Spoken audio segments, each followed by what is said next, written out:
Good evening. I'm Socrates Garrett, and we're broadcasting live from right here in Jackson, Mississippi, the heart of the Deep South. WeBelieveDigital.com, our own platform. And so it's critically important that in the African American community, we control the narrative.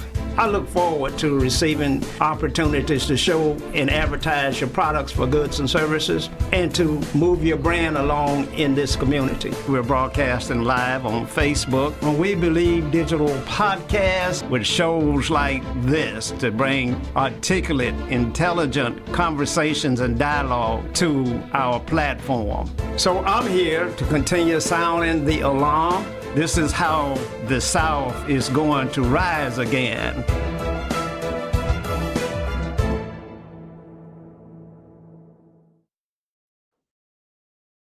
Good evening and welcome to Socrates Garrett Live.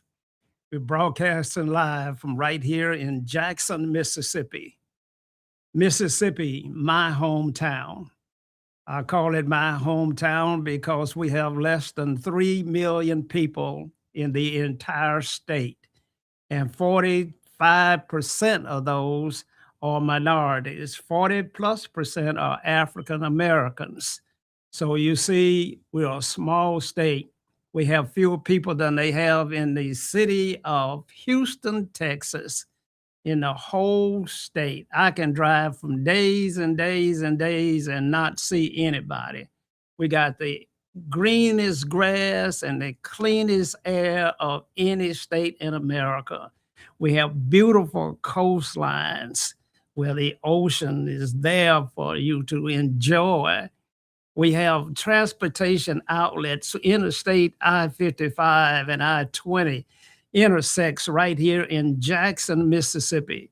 We have Vicksburg over where we had the great battle in Vicksburg of the great Civil Rights War, where 700,000 people died fighting in that war. And one day we're going to determine what exactly were they fighting for.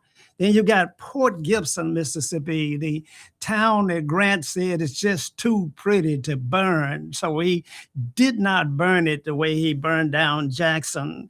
You know, Jackson, Mississippi was once called Chimneyville because that's all you had left standing was chimneys during the Great Civil War. Now, the great wealth was contained here in Mississippi and in the South. That's where all your millionaires were because cotton was king. And that's why you had the great King Edward Hotel in Jackson, Mississippi. And then you get up to the mighty Peabody Hotel in Memphis, Tennessee. These were the places that rich plantation owners came after the crops were in to demonstrate their wealth. Black folk could not even go in those hotels. We could work, but we could not go in those hotels at all. And so we have a rich history in Mississippi. Now, if you're watching us on Facebook, then we want you to share this program with your friends and family. Send us stars, subscribe to the program. We need your support. If you're watching us on YouTube, hit the notification bell so you won't miss any of these shows. Subscribe to the program. Now, you can find us live on anywhere you get your streaming from. We're on Twitch, we're on TikTok, we're on Instagram, we're on YouTube, we're on Facebook, and many, many more outlets. So you can find us here. We're being seen all over the world. This is an African-American owned and operated broadcast studio, one of very few in the country. We are a platform. We are a network. We're not a page. Someone might have a page on Facebook, and that's good. And they may be able to monetize it, and that's even better. But we are, in fact, a network. We are no different than Netflix. We are a network. Just let that sink in for a minute. You can find some of the greatest shows of all times right here in We Believe Digital. We have over 2,500 shows in the inventory there on YouTube and in our storage in the clouds. and we have over 10,000 subscribers already in our program.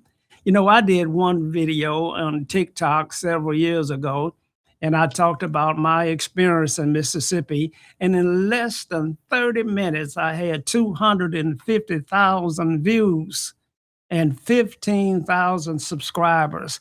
That indicates to me that you're hungry, that you want to understand what history was like, what the Black man's experience was in Mississippi in the early days. And so, yes, I can go all the way back to 1865, right? The same year that they abolished slavery for everywhere but in Texas. They were a little bit late, and that's why we have Juneteenth. But I can go back there in terms of my family chronicling my family history and walk all the way up through today. And so it's tremendously important. Mississippi, you know, at one time there were more slaves in Mississippi than there were Europeans. At one time there were more Indians in Mississippi than there were any other ethnic group. You can't hardly find an Indian in Mississippi anymore, even though we have the Choctaw Reservation up in Philadelphia, Mississippi, and they are an enterprising group. They have the Golden Moon up there and the Silver Star Hotel, casinos up there. And so I hope they're doing well. I know we owe them a lot. They paid a great deal, a great sacrifice. Many of you have heard about the Great Migration, and I'm not talking about Blacks going north. I'm talking about the Indians going out to west to Oklahoma. It was called the Trail of Tears. The Trail of Tears. Just imagine every Indian had to leave the state of Mississippi and were escorted out, marched out of the entire state, and many of them died along the way. Some of them survived, and they were repositioned in Oklahoma City. Now, for those Indians that did not go, those Indians that were able to hide out, remember I said that Mississippi has less than 3 million people. I talked about our climate and I talked about our wilderness. Well, we have areas in Mississippi that no man has been on. And so Indians were able to hide out in the swamp, as we call it, on the banks of the Pearl River. When it floods and it rains, you could not get out of there. You had to wait until it dried up before you could even get out of that area. That's where my grandfather was born. That's where my mother was born. We call it in the swamp, on the banks of the mighty Pearl River, up above the Yockhockonee River, up between Madison and Lee County.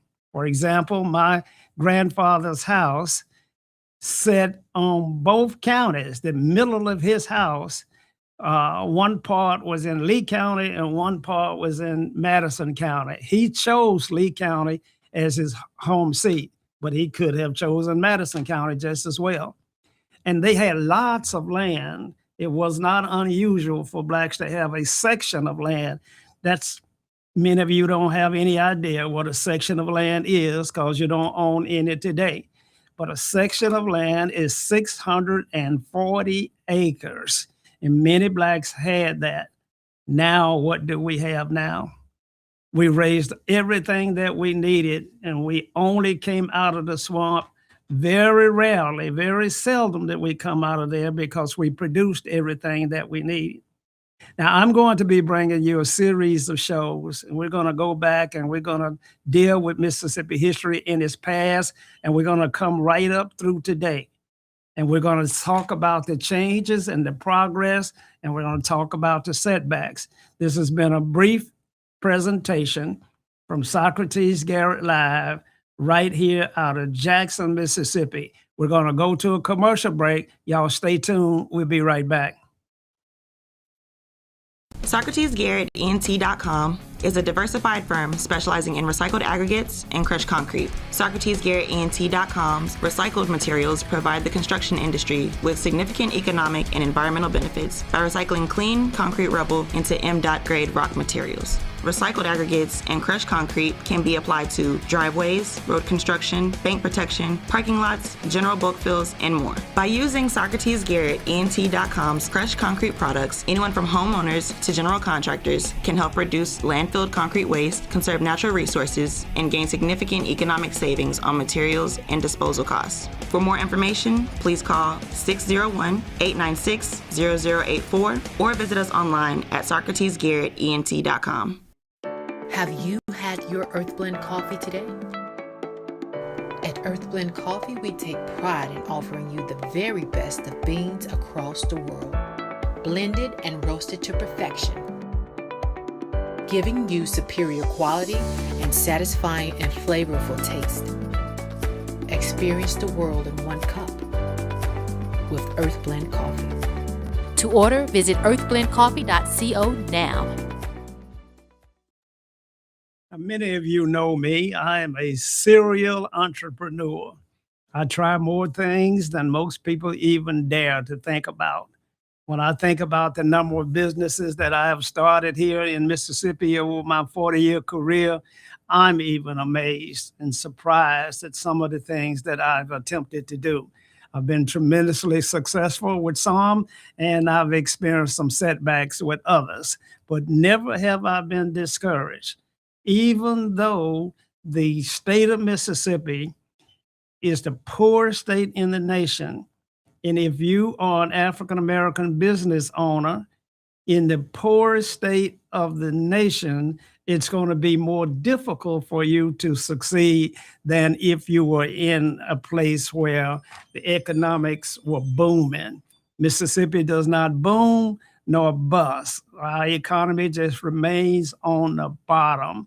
Historically, that's the way it always has been, and for the foreseeable future. Now, many say that Mississippi is experiencing some kind of economic boom right now, but it has not gotten to the minority business community.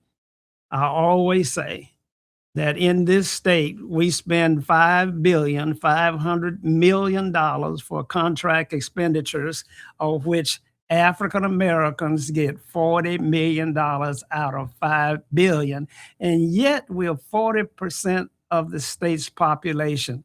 Something is wrong that is morally corrupt.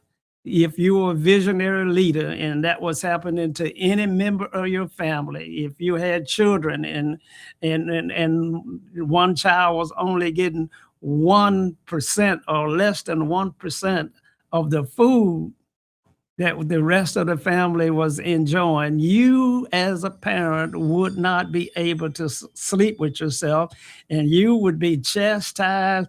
Actually, the departments would come in and take the child away from you because you have not done your job as a parent to prepare for that. That is no difference than a state leader or local leader in our city and in our county, in our school boards and our airports authorities. These are the parents. These are the economic engines. And for me to sit here and say that less than 1% of the expenditures out of this entire state goes to African Americans, then somebody ought to be ashamed. Somebody ought to say that's criminal. Somebody ought to say, we got to do something about this. We cannot allow this to happen. I look at programs on TV all of the time, and I see some of the most heartwarming, wrenching commercials that can come on, like Save These Animals. And they'll show you videos, and they'll show you these stranded pets, and they are malnourished, and you can tell that they are not being treated fairly and properly, and they're not getting good medical care. And our hearts bleed out for the animals. We will spend $1 million to get a cat out of a sinkhole or from a rooftop. We'll cut the whole tree down to save the one cat. But when I tell you that African Americans get less than 1% of 5.5 billion, $40 million, and nobody has a commercial. Nobody says anything. Nobody says this is cruel, inhumane. No one cares. But we struggle against all odds, just like our foreparents had, and they did, and they survived, and they overcame. We struggle against all odds and all things that come against us in terms of being successful. You see, we're built for it. We prepared for it. We stayed the course. We did everything that our parents says. We didn't do drugs. We stayed in school. We got a college degree. We got great work ethics. Nobody works harder than those African Americans in business. Nobody puts as many hours as they do, and yet they get less than 1% of opportunities out of all of these parents or economic engines that I just named. Now, I'm not going to try to cover it all today. You get the picture. Those of you out there that want to see some change and want to make a difference, contact us here at WeBelievePlatforms.com. That's our email address. And you can reach me personally at 601-209-9199. Let us know that you care. Until the next time, we want y'all to stay safe and good night.